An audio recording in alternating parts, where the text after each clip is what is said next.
नमस्कार, SBT news में आपका स्वागत है। पेश है 5 मार्च गुरुवार दोपहर 3:15 बजे राजस्थान के विभिन्न शहरों की 15 बड़ी खबरें।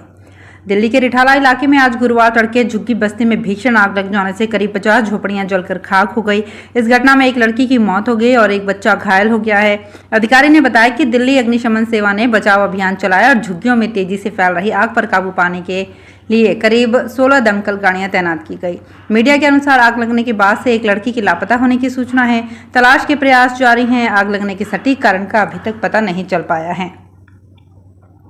अलवर बहरोड रोड पर जिंदौली की घाटी से आगे आज गुरुवार सुबह करीब 10 बजे तेज रफ्तार टेम्पो पलट गया। टेम्पो में बैठे करीब 8 से 10 लोग दूर जाकर गिरे। सभी को एम्बुलेंस की मदद से हॉस्पिटल पहुंचाया गया, जहां से 2 लोगों को जयपुर रेफर कर दिया गया। दरअसल टेम्पो के सामने से बस निकली थी। टेम्पो ड्राइवर ने साइड लेने का प्रयास किया तो तेज रफ्तार में पलट गया। कुछ लोगों को चोटें आई हैं। आसपास के लोगों ने घायलों को साइड में किया। एक बालक को भी एम्बुलेंस बुलाकर अस्पताल भिजवाया गया। जोधपुर के चौपासनी हाउसिंग बोर्ड थाना क्षेत्र में सोने मकान का ताला तोड़कर चोरी की वारदात सामने आई है। परिवार शहर से बाहर गया था और पीछे से चोरों ने वारदात को अंजाम दे दिया। चौपासनी हाउसिंग बोर्ड थाने में इस संबंध में गरिमा सिंह ने रिपोर्ट दर्ज करवाई है। रिपोर्ट में बताया है कि उनके माता पिता इलाज के लिए उदयपुर अपनी बड़ी बेटी के पास गए हुए थे, जिसके कारण घर पिछले करीब 2 महीने से बंद पड़ा था। राजस्थान में शिक्षा के अधिकार के तहत निजी स्कूलों में निःशुल्क प्रवेश के लिए इस बार सरकार ने नियमों को सख्त कर दिया है। फर्जी आय प्रमाण पत्र या गलत दस्तावेज देकर प्रवेश लेने की कोशिश करने वाले अभिभावकों पर कड़ी कार्रवाई होगी। पकड़े जाने पर संबंधित स्कूल की निर्धारित फीस की दोगुनी राशि जुर्माने के रूप में वसूली जाएगी। वहीं तकनीकी दिक्कतों और दस्तावेजों की कमी को देखते हुए ऑनलाइन आवेदन की अंतिम तिथि बढ़ाकर 10 मार्च कर दी गई है। शिक्षा विभाग ने सत्र 2026-27 के लिए जारी नई गाइडलाइन में पारदर्शिता पर विशेष जोर दिया है। राजस्थान के बीकानेर कोर्ट परिसर को धमकी मिलने के बाद पूरे शहर में हड़कंप मच गया है। इस सूचना के बाद पुलिस प्रशासन तुरंत हरकत में आया और पूरे कोर्ट परिसर को सुरक्षा के घेरे में ले लिया है। जैसे ही सूचना मिली, एहतियातन कोर्ट परिसर को खाली कराने की प्रक्रिया शुरू कर दी गई। पुलिस के उच्च अधिकारियों के निर्देश पर भारी पुलिस जाब्ता मौके पर तैनात किया गया है। डॉग स्क्वाड और बम निरोधक दस्ते को बुलाया गया है, जो परिसर के कोने कोने की बारीकी से तलाशी ले रहे हैं। राजस्थान के पश्चिमी क्षेत्र में आधारभूत संरचना को सशक्त बनाने की दिशा में एक बड़ा निर्णय सामने आया है। लगभग 403 करोड़ रुपए की लागत से 3 महत्वपूर्ण सड़क परियोजनाओं का लोकार्पण किया गया है, जिनमें राष्ट्रीय राजमार्ग 58 का अजमेर नागौर वाया मेड़ता करीब 150 किलोमीटर लंबा खंड विशेष रूप से नागौर जिले के लिए बहुत महत्वपूर्ण है। इस परियोजना के तहत करीब 190 करोड़ रुपए की स्वीकृति से इस मार्ग को चौड़ा और उन्नत किया जाएगा, जिससे क्षेत्र के विकास को नई रफ्तार मिलने की उम्मीद है। अजमेर से मेड़ता होते हुए नागौर तक जाने वाला ये राजमार्ग पश्चिमी राजस्थान को मध्य राजस्थान से जोड़ने वाली प्रमुख धुरी के रूप में कार्य करता है। जोधपुर साबरमती एक्सप्रेस का विस्तार जैसलमेर तक करने की स्वीकृति प्रदान कर दी गई है। केंद्रीय संस्कृति एवं पर्यटन मंत्री गजेंद्र सिंह शेखावत ने यह जानकारी साझा करते हुए रेल मंत्री अश्विनी वैष्णव का आभार व्यक्त किया है।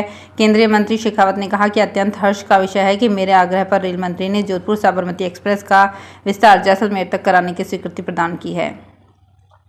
राजस्थान के कई जिलों में आज पुलिस कर्मी होली खेल रहे हैं। अजमेर पुलिस लाइन में अफसरों और पुलिस कर्मियों ने एक दूसरे को रंग गुलाल लगाकर होली खेली, डीजे की धुनों पर डांस किया। पुलिस कर्मियों ने अजमेर कलेक्टर लोकबंधु और आईजी राजेंद्र सिंह को कंधों पर बैठाकर डांस किया।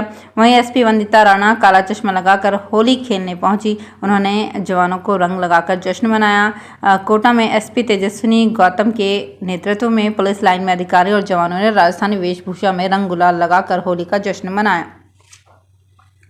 राजस्थान की शिक्षा व्यवस्था और आगामी शैक्षणिक सत्र की तैयारियों को लेकर माध्यमिक शिक्षा निदेशालय ने कमर कस ली है। माध्यमिक शिक्षा राजस्थान के निदेशक सीताराम जाट ने 5 मार्च को प्रदेश भर के शिक्षा अधिकारियों की एक अहम समीक्षा बैठक बुलाई है।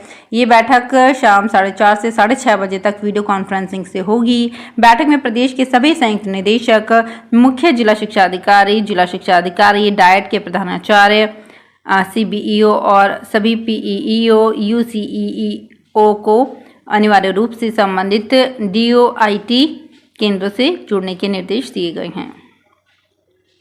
जयपुर के सांभर झील में पक्षियों की मौत का सिलसिला शुरू हो गया है। सांभर सॉल्ट क्षेत्र में कई स्थानों पर पक्षी मृत मिले हैं। नाव से खाखड़की जाने वाले मार्ग पर भी पक्षी मृत मिले हैं। सड़ी गली मछलियां खाने से पक्षियों के दम तोड़ने की आशंका है। इस सिलसिले में 3 दिन में 30 से अधिक पक्षियों की मौत हो चुकी है, जिसमें ग्रेट व्हाइट पैलकिट जैसे दुर्लभ पक्षी भी मृत मिला है। अजमेर संभाग के सबसे बड़े ज्वलन अस्पताल में आज गुरुवार को संविदा पर लगे हुए 227 नर्सिंग कर्मियों की ओर से इमरजेंसी के बाहर प्रदर्शन किया गया। नर्सिंग स्टाफ ने करीब 5 महीने से सैलरी नहीं मिलने और विभिन्न मांगों को लेकर नारेबाजी की। संविदा नर्सिंग कर्मियों ने इमरजेंसी के बाहर धरना देते हुए विरोध किया और बाद में प्रिंसिपल डॉक्टर अनिल सामरिया और अधीक्षक डॉक्टर अरविंद खरे से मुलाकात की।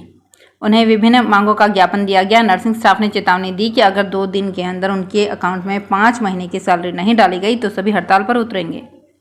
सीकर के लक्ष्मणगढ़ शहर में गुरुवार सुबह एक मकान की रसोई में आग लग गई। हालांकि स्थानीय लोगों की सूझबूझ और त्वरित कार्यवाही से एक बड़ा हादसा टल गया और कोई जनहानि नहीं हुई।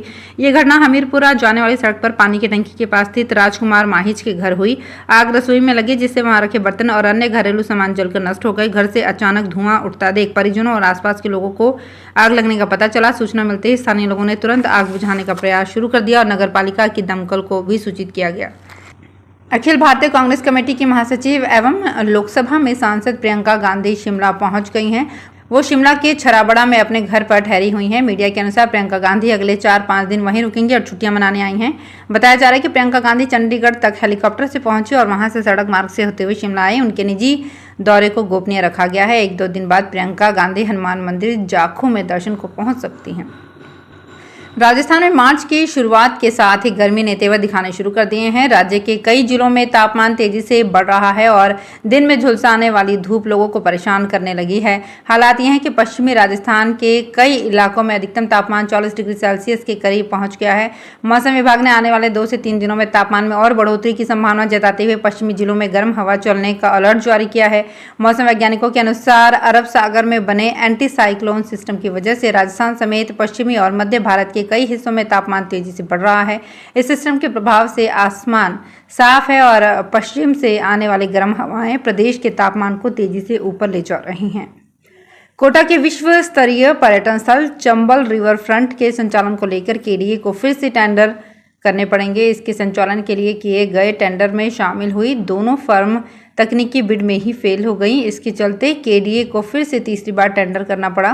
केडीए की ओर से रिवर फ्रंट का संचालन एक ही फर्म के माध्यम से करने के मकसद से इसका टेंडर डॉक्यूमेंट तैयार किया गया था। इसे ऑनलाइन अपलोड कर टेंडर आमंत्रित किए गए हैं। रिवर फ्रंट संचालक का टेंडर नहीं होने तक फिलहाल केडीए को ही इसका संचालन करना होगा। हालांकि केडीए को हर महीने 1 से 1.5 करोड़ रुपए का नुकसान भुगतना पड़ रहा है। तो फिलहाल इस बुलेटिन में इतना ही। फिर हाजिर होंगी कुछ और बड़ी खबरों के साथ। अगर आप भी अपने आसपास की छोटी बड़ी और महत्वपूर्ण खबरों से अपडेट रहना चाहते हैं तो सब्सक्राइब कीजिए हमारे चैनल एसपीटी न्यूज को और प्रेस कीजिए बेल आइकन पर।